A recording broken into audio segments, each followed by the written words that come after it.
کہانی شروع ہوتی ہے اس لمحے سے جب سیاست نے عقل کا دامن چھوڑ کر تعویذوں، خوابوں اور سرگوشیوں کا راستہ پکڑا۔ دی اکانومسٹ کے مضمون نے اس کہانی کی جو تصویر کھینچی ہے وہ دھوپ میں رکھے آئینے کی طرح آنکھیں چندیا دینے والی ہے۔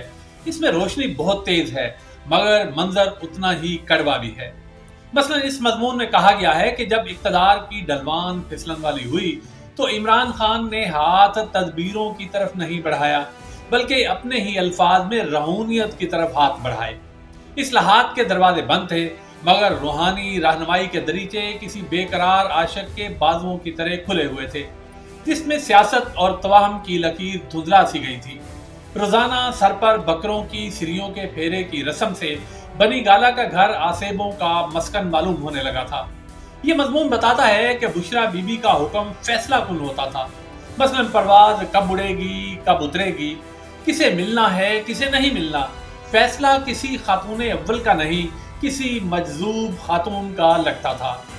جہانگیر ترین جیسے ساتھی بھی جب کالے جادو کی سرگوشیوں سے ٹکرائے تو تعلقات میں دراڑ پڑ گئی۔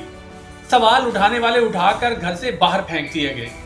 دی اکانومسٹ کا مضمون یاد دلاتا ہے کہ 2018 کے انتخابی موسم کی ہوا میں ایک اور خوشبو بھی شامل تھی، اور وہ خوشبو تھی اسٹیبلشمنٹ کی سرپرستی کی خوشبو۔ یعنی خان کا تنہا جدوجہد کا دعویٰ حقیقت سے مختلف تھا۔ پھر وہ الزام کہ ISI کی خبریں پیروں تک جاتیں اور پیر رویا بنا کر خان تک پہنچا دیتے۔ ایسے میں سیاست کا متن کہیں پیچھے رہ گیا اور حاشیے فیصلے کرنے لگے۔ اس کے بعد کہانی میں موڑ آتا ہے القادر ٹرسٹ کا، مہنگے تحائف اور پھر عدالتوں سے سزائیں۔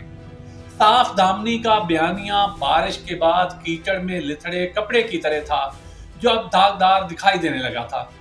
لاکھوں گھروں اور کروڑوں نوکریوں کے وعدے بس وعدے ہی رہ گئے۔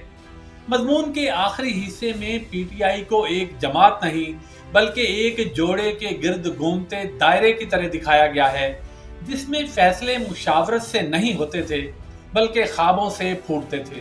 اور پھر 9 مئی کی آگ نے بیرونی نہیں بلکہ اندرونی کمزوری کو بھی بے نقاب کر دیا۔ کہانی یہاں ختم نہیں ہوتی مگر ایک سوال ضرور چھوڑ جاتی ہے کہ اگر سیاست خوابوں، درباروں اور سرگوشیوں سے چلنے لگے تو پھر ملک کس کے ہاتھ میں رہ جاتا ہے؟